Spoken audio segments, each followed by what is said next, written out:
Gold, trusted gold buyers. మీరు తాకట్టు పెట్టిన బంగారాన్ని విడిపించి ఈ రోజు ఉన్న మార్కెట్ ధరకు కొనబడను. మల్లన్న చేసినటువంటి వ్యాఖ్యలు బీసీ కుల గణనకి సంబంధించి ఆయన మాట్లాడాడు. పాయింట్స్ బాగున్నాయా? తీవ్రత ఎలా ఉంది? దూషణలు ఎలా ఉన్నాయి? మీరేమనుకుంటున్నారు? ఇప్పుడు ఒకటి వితిన్ ద పార్టీలో ఉండి పార్టీకి అగెనిస్ట్గా మాట్లాడకూడదు. అంటే మామూలుగా మన చదువు రాని వాళ్ళు మాట్లాడు మామూలుగా సామెత చెప్పినట్టు ఏ తల్లి పాలైతే తాగుతామో దాని గురించి మాట్లాడితే ఎలా ఉంటుందో అలా మాట్లాడినట్టు ఉంటుంది. ఒకటి నిన్న రేవంత్ రెడ్డి గారు ఒక దాంట్లో చక్కటి మాట మాట్లాడారు. ఏమన్నారు? మంచినేమో పబ్లిక్లో చెప్పండి, పార్టీ మంచిని, చెడు వచ్చి మా చెవులలో చెప్పండి అన్నాడు. వీళ్ళు రివర్స్ చెప్తున్నారని నిన్న ఆయన చక్కటి మాట చెప్పాడు. నిజమే, అది ప్రతి వాళ్ళకు కొన్ని నచ్చుతాయి, కొన్ని నచ్చకపోవచ్చు. ఏ నినాదంతో అయితే లాభ అపేక్షనో స్వార్థ చింతనో లేకుండానే ఏ మనిషి కూడా ఈ రాజకీయాలలో మనుగడ సాగించటం లేదు. కులాల్ని బేస్ చేసుకొని రాజకీయంగా వెళ్ళాలనుకున్న వాళ్ళు ఎవరు కూడా సక్సెస్ అవ్వరు అంత తొందరగా. జనాభా లెవెల్లో మనకు పాపులేషన్ మేము ఇంతున్నాము, మా ఓట్లు ఎన్ని, మాకు సీట్లు అన్నీ కావాలి అనుకున్న నినాదం బాగుంది వినడానికి. కానీ అది ఎంతవరకు సాధ్యం? తీన్మార్ మల్లన్న కంటే ముందు ఎంతమంది బీసీ నాయకులు ఉన్నారు? వాళ్ళంతా కూడా బీసీ సమస్యల మీద, విద్యార్థుల సమస్య ఆర్ కృష్ణయ్య గారే ఉన్నారు. ఎన్నాళ్ళ నుంచి ఆయన ఆ సమస్యను పట్టుకొని తిరుగుతున్నారు. అవునా? సో మరి వాళ్ళు పెట్టాలంటే వాళ్ళకి పార్టీ పెట్టాలన్న ఆలోచన రాలేదంటారా? అదంత సాధ్యమైన పని కాదనే కదా వాళ్ళు ఆలోచన చేసి వాళ్ళు కొంచెం వెనక్కి తగ్గారు. ప్రజల సమస్యలు తీర్చడంలో లీడర్షిప్లోనే వాళ్ళు ముందుకు వెళ్ళాలి అనుకుంటున్నారు. కొన్నిసార్లు వాళ్ళకి నచ్చకపోతే దాని నుంచి బయటకు వచ్చేస్తారు, అంతే తప్ప అది వితిన్ ద పార్టీలోనే ఉండి అలా మాట్లాడడం అనేది ఏ పార్టీ కార్యకర్త అయినా దాన్ని జీర్ణించుకోలేడు. అది వ్యతిరేకమైన విధానం. సో తీర్మార్ మల్లన్న వెనకాల ఎవరున్నారో మనకు అనవసరం. నీవు మాట్లాడే భాష, ఒక హైప్ క్రియేట్ చేసుకోవాలనే భాష, ఒక అవమానకరమైన అభ్యంతరకరమైన మాటలు మాట్లాడవు, అన్పార్లమెంటరీ వర్డ్స్.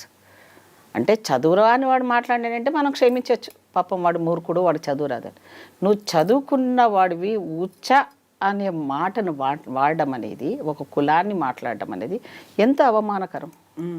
ఇప్పుడు ఒక బీసీ రిజర్వేషనే ఉంది అనుకోండి, లేదా ఎస్సీ రిజర్వ్ స్థానాలే ఉన్నాయి అనుకోండి. ఒక ఎస్సీలు వేస్తారా ఓట్లు? ఓసీలు వేస్తారు, రెడ్డిలు వేస్తారు, అప్పర్ కాస్టులు వేస్తారు, బీసీలు వేస్తారు. అందరు వేస్తేనే కదా గెలుపు అనేది సాధ్యము.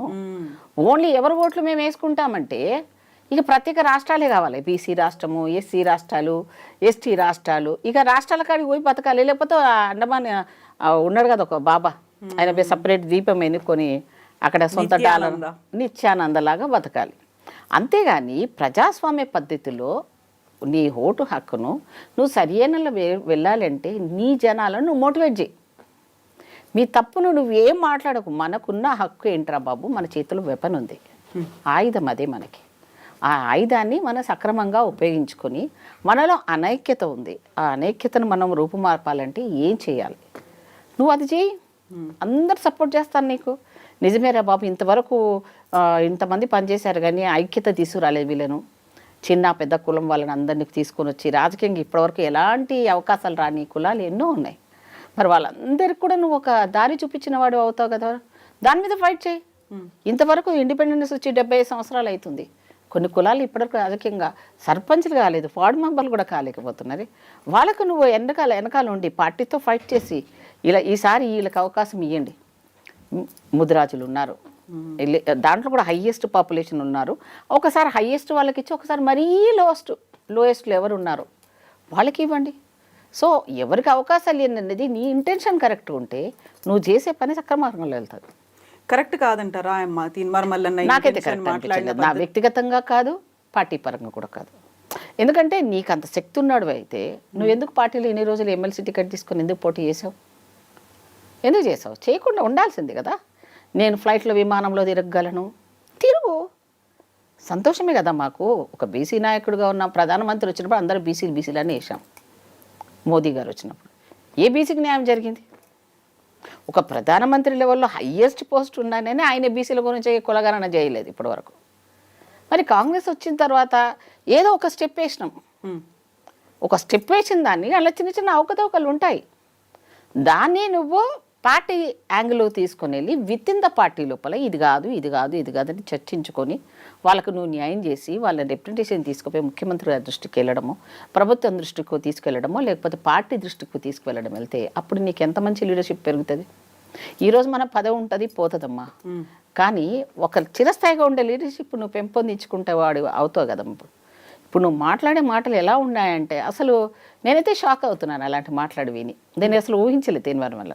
Okay, with in the party వాళ్ళు నేను ఓరగొట్టారు, నాకు ఎవరు సపోర్ట్ చేయలేదు, నాకు ప్రాపర్ వేలో నాకు డబ్బులు దాంట్లో కింది స్థాయి వరకు వెళ్ళలేదు అని నువ్వు అందరి మీద అలిగేషన్స్ పెడుతున్నావు కదా. సో డబ్బున్నంత మాత్రాన రాజకీయంగా సక్సెస్ అవ్వడానికి లేదు. ఒకప్పుడమ్మా రాజకీయంలో అప్పుడు ఎలా ఉండేదంటే ఒక గ్రామానికి ఏం కావాలన్నప్పుడు మేమున్నప్పుడు మొత్తం గ్రామం అంతా కూర్చొని ఒక డిసిషన్ తీసుకొని ఈ ఊర్లో మనకు ఒక పాఠశాల లేదు, ఇక్కడ ఒక రోడ్డు లేదు, ఒక బస్సు లేదు, సో మాకు అది కావాలని మొత్తం గ్రామానికి సంబంధించిన ఒక సమస్యను ఉమ్మడి నిర్ణయాలతో అది ఎప్పటి నుంచి నెరవేరని ఏమన్నా ఉంటే దీర్ఘకాలికంగా ఉన్న వాటిని వాళ్ళు అడిగేవాళ్ళు. ఇప్పుడు అలా కాదు, ఇండివిజువల్గా ఇంట్లో నలుగురు ఉంటే నలుగురికి 4 రకాలుగా ఇవ్వాలి, 4 పెన్షన్లు ఇవ్వాలి. ఇండివిజువల్గా అయితే ఏ ప్రభుత్వం యొక్క బడ్జెట్ సరిపోతుంది, ఎవరిని నువ్వు సాటిస్ఫై చేయగలవు? సో ఇది ప్రజలది తప్పు, పార్టీలది తప్పు. నా పార్టీ ఏం లేదన్న, నా పార్టీ కూడా ఇండివిజువల్ బెనిఫిట్స్ ఇవ్వకూడదు. రాజశేఖర రెడ్డి గారు ఉన్నప్పుడు రైతులకు 10,000 రూపాయలు వేసాడంతే బ్యాంక్స్కి. అప్పుడు ఎంత పెద్ద పాపులారిటీ వచ్చింది దానికి. ఈరోజు మనం 2 లక్షలు ఇస్తున్నాము అని అన్నా కూడా ఆ పాపులారిటీని తీసుకురాలేకపోతున్నాం. ఎప్పుడు విమర్శనాత్మకంగా చూసేవాళ్ళే ఎక్కువ ఉన్నాను తప్ప అసలు అలా అనౌన్స్ చేసిన వాళ్ళు ఎవరైనా ఉన్నారని మాట్లాడేవాళ్ళు ఎవరు లేరు పార్టీలో. లేకపోవడానికి కారణం ఏంటంటే ఒక పక్కన మనము కూలిపోయిన వ్యవస్థను పునర్నిర్మించడానికి ప్రయత్నం చేస్తున్న వ్యవస్థలో మీరందరూ సపోర్ట్ చేయాలి, కానీ తలా ఒకరు వచ్చి మన మీద రాళ్ళు వేస్తూ ఉంటే ఎక్కడి నుంచి లీడర్షిప్లు ఎదుగుతాయి చెప్పమ్మా. ఇప్పుడు తీన్మార్ మల్లన్న లేవనెత్తినటువంటి అంశాలు ఉన్నాయి. కులగణన తర్వాత వాళ్ళ నెంబర్ తగ్గిపోవడంతో పాటుగా వాళ్ళకి కేటాయించినటువంటి బడ్జెట్ని ఇతర కులాలకి ఇస్తున్నారు, అందులో అగ్రకులాలు కూడా ఉన్నాయి అనేది. సరే, ఎకనామికల్గా వీక్ ఉన్న వాళ్ళని లెక్క పెట్టుకుందాం. బీద గొప్ప, బీదవాడు బాపనోళ్ళ దాంట్లో ఉంటారు, బీదవాళ్ళు రెడ్డిల దాంట్లో ఉంటారు, డబ్బున్న వాళ్ళు ఈ బీసీలలో ఉన్నారు, ఎస్సీలలో ఉన్నారు, ఎవరైనా ఉన్నాం. నాకు ఉంది కదా అని వద్దనుకొని వాలంటీర్కి ఇచ్చేవాళ్ళు ఎంతమంది. సో ఇప్పుడు ఈ వ్యవస్థలో అలాంటి మా బడ్జెట్ను మేము ఓట్లు ఎక్కువ వేస్తున్నాము కాబట్టి మా బడ్జెట్ మాకు ఇంత ఇవ్వాలన్నది ఫోర్సిబుల్గా నువ్వు మారాలి అంటే నువ్వు ముందు నీ చైతన్యం చేయి బాబు. ఒరే బాబు, మనం ఉన్నాము, మన డిమాండ్స్ ఏంటి, మన డిమాండ్స్ని మనము ప్రభుత్వాల దృష్టికి తీసుకుపోదాం. ఇది వేస్తేనే మా వాళ్ళు మీకు ఓటేస్తామని అప్పుడు పల్లెటూళ్ళలో ఒక నిర్ణయం ఎలా జరిగేదో ఇప్పుడు ఆ లెవెల్లో వాళ్ళనందరూ ఒక ఐక్యమత్యం తీసుకురావచ్చు కదా. ఇప్పుడు ఆయన సక్సెస్ అవుతాడా ఫెయిల్యూర్ అవుతాడనే తర్వాత విషయం. ఇప్పుడు కొండను ఢీకొట్టుకోవడం అనేది ఒక రాజకీయంగా వ్యవస్థలను ఒక జాతీయ పార్టీని ఢీకొట్టడం అనేది అంత ఈజీ అయిన పని కాదు. ఓ మాటల మరాఠీలాగా ఉన్న కేసీఆర్ ఏదో అంటారు చూడండి, కోట్లాది రూపాయలు తినేసి భిక్షం వేసినట్టు కొన్ని పథకాలు వేసినట్టు ఏదో అట్లయినా 2 సార్లు అధికారంలో రాగలిగాడు. మనం ఈరోజు ఒక ఎస్సీలు బీసీలు ఒక మాట అన్నామంటే అది చేయకపోతే ఇంకా చాలా వాళ్ళని ఏమనే ధైర్యం ఈ సమాజానికి లేదు, కానీ మనని అనే సమాజం ఉంది ఇప్పటికి కూడా.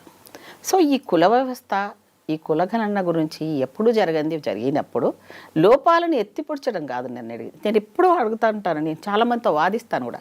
ప్రతి వాళ్ళు సమస్య చెప్తారు కానీ సొల్యూషన్ ఎవరు చెప్పరు. ఆ సొల్యూషన్ చెప్పడం, మీరు సమస్య నాకు బాధ అయిందంటే పరే నీకు చెప్పిన ఆలోచన నాతో డిస్కషన్ చేయి, ఇది అవుతుంది ఇది కాదు కదా.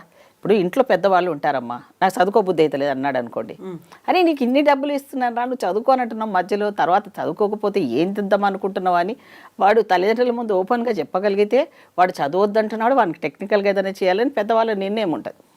నువ్వు పెట్టించేదాన్ని పెట్టించుకుంటా ఎంజాయ్ చేసుకుంటా లాస్ట్కి వచ్చిన తర్వాత నాకు నచ్చంది నువ్వు చేసినావు అంటే ఎలా ఉంటుంది. ఇప్పుడున్న బీసీ వ్యవస్థలో కూడా ప్రతిఫలాలు ఇచ్చే వాళ్ళలో సంక్షేమ రాజ్యాన్ని శ్రేయస్సు దృష్ట్యా కాంగ్రెస్ పార్టీ ఇప్పటివరకు సంక్షేమం చూసింది, ఎప్పుడు గెలుపు ఓటముల గురించి చూడలే. త్యాగాలే చేసిండ్రు, వాళ్ళంతా కూడా సాక్రిఫైస్ చేసిండ్రు. ఈ రాజకీయ వ్యవస్థలో ఒక స్త్రీని ఎదగనివ్వని వ్యవస్థ, ఒక కులం ముందు పోవడం వ్యవస్థ, ఒక మతాన్ని ముందు పెట్టుకోవడం.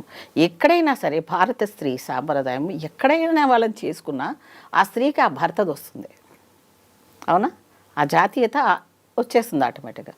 మీరు సోనియా గాంధీ గారిని అసలు ఆ జాతీయతను యాక్సెప్ట్ చేయకుండానే ఆమె ప్రధానమంత్రిని కానియకుండా ఆ రోజున బీజేపీ వ్యవస్థ అసలు నవ్వొచ్చింది నాకు. నిజంగా తప్పు కదా అది. ఆమెకు పుట్టిన పిల్లల్ని కూడా ఇప్పటికి కూడా ఇబ్బందులే పెడుతున్నారు కదా యాక్సెప్టెన్స్ ఇవ్వకుండా. మరి వాళ్ళు ఈ భారతదేశంలో పుట్టిన పిల్లలే, వాళ్ళ వారసత్వం వాళ్ళ మూలాలన్నీ ఇక్కడే ఉన్నాయి కదా. సో ఇట్లాంటివన్నీ చిన్న చిన్నవన్నీ పెట్టి రాజకీయ లబ్ధి కోసం వెళ్ళే వాళ్ళనే జనాలు నమ్ముతున్నారు. సో నేనేమంటానంటే తీన్మార్ మల్లన్న ఏ లక్ష్యంతో చేస్తున్నాడో, ఏ ధైర్యంతో చేస్తున్నాడో నాకైతే తెలియదు. నేను ఒక సోదరిగా చెప్తున్నాను తీన్మార్ మల్లన్నని. అంత ఆషామాషి అయితే కాదు. ముందు నువ్వు స్ట్రాంగ్గా ఒకవేళ నువ్వు పార్టీ నుంచి వెళ్ళిపోయి బయటికి వెళ్ళిపోయి నువ్వు బతకగలన్న ధైర్యం నీకు ఉన్నప్పుడు వెళ్ళిపోవచ్చు. దానికి ఎవ్వరు అభ్యంతరాలు పెట్టారు.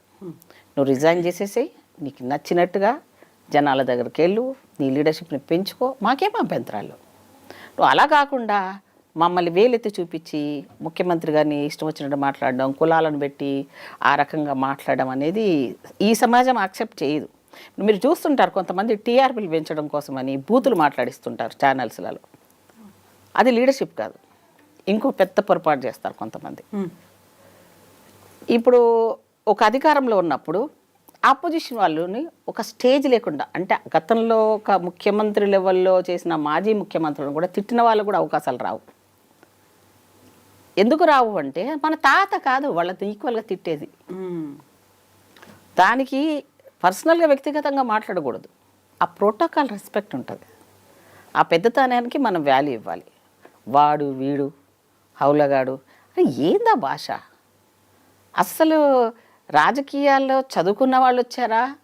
అసలు చదువు రాని వాళ్ళు టీఎన్జే లాంటి వాళ్ళు ఒకప్పుడు రాజకీయాల్లో సక్సెస్ఫుల్గా నడిచారు. మరి వాళ్ళకి ఏమీ తెలియదే, ఇన్నోసెంట్స్. కానీ ఎంత బాగా చేశారు. నువ్వు అన్నీ చదువుకొని అంతా చేసి కూడా నీ భాష ఆ ప్రయోగం చేసి నీ పాపులారిటీ పెంచుకోవడం నీది మార్గం కాదు. పాపులారిటీ కొన్ని రోజులు కొన్ని ఛానళ్ళు హైప్ చూపించేస్తాయి, నేను హీరో చేస్తాయి. తర్వాత అదే డౌన్ అయిపోయి నేను జీరో చేస్తాయి. ఎంతమందిని చరిత్రలో ప్రూఫ్ చేయగలను నేను. నువ్వు మాట్లాడే మాటలుగా తిన్నావా అన్న తినే అన్నం తిన్నావా అన్న భాషను కూడా వక్రీకరించి మాట్లాడితే సెటైరికల్గా ఎట్లా మాట్లాడారో అర్థం చేసుకుంటున్నారు జనాలు. అంత అమాయకులు ఎవరు లేరు ఇప్పుడు. జనాలు చాలా తెలివిగలలేపారు. సో తీర్మాన్ మల్లన్న పార్టీ పార్టీ నుంచి వెళ్ళిపోవాలి ఒకటి నా డిమాండ్. రెండోది ఆయన బీసీల రక్షణ కోసం పనిచేస్తున్నాడే చాలా సంతోషం నాకు. ఐక్యమతం తీసుకొస్తే ఇంకా మంచిది. మిమ్మల్ని ఎవరు వెట్టి చాకరీ ఏమి చేయించట్లేదు. మా జాతి అన్న వెట్టి చాకరీ చేసిన జాతి. ఇప్పుడు కూడా న్యాయం పొందలేకపోతున్నాం. ఇప్పుడు కూడా రిజర్వేషన్ ఉన్నా మా మీద ఏడుస్తున్నా సరే మాకు న్యాయం జరగట్లేదని మరి మేమెవరు చెప్పుకోవాలి? మాకు ఉన్నోళ్ళ బతుకు అదే ఉంది. మీరు అంతకన్నా ఇంకా మొదలు కూడా పెట్టలేదు మీరు. ఇప్పుడు మీ పరిస్థితి ఏంది? సరే కులగలం అనేది ఈ భారతదేశ చరిత్రలోనే ఫస్ట్ టైం చేసాం మనం. ఎప్పుడో చేసాం, మళ్ళీ ఇప్పుడు చేసిన దాన్ని ప్రజలు యాక్సెప్ట్ చేస్తున్నారు. ఇండివిజువల్గా వెళ్తున్నారు, ఇంటింటికి వెళ్తున్నారు. మేము ఏదైనా తప్పులు ఉంటే గ్యారెంటీగా ఆ వ్యక్తి అవును నేను ఇచ్చాను, నేను ఇచ్చిన ఇన్ఫర్మేషన్ కరెక్టే, నేనే ఇచ్చాను అని చెప్పి వాళ్ళతో సంతకాలు కూడా తీసుకొని ప్రూవ్ చేపిస్తున్నాను అని చెప్తున్నాడు ముఖ్యమంత్రి గారు. సో ఇంత బాగా చదివినాక కూడా నువ్వు బీసీలు మేము ఎక్కున్నాము, మేము ఓట్లు వేయనిగా పనికి వస్తావంటే ఓట్లు వేయకురా బాబు. నువ్వు వేయకు, నీ వాళ్ళకి నువ్వే ఇప్పించుకో, నువ్వే నిలబెట్టించుకో, నువ్వే ఆర్థికంగా వాళ్ళని స్ట్రాంగ్గా చేసుకో. ఈరోజు ఎలక్షన్ అంటే మాటతో వేసేవాళ్ళు ఎవరు లేరు, డబ్బులతో వేసేవాళ్ళే ఉన్నారు కదా మరి.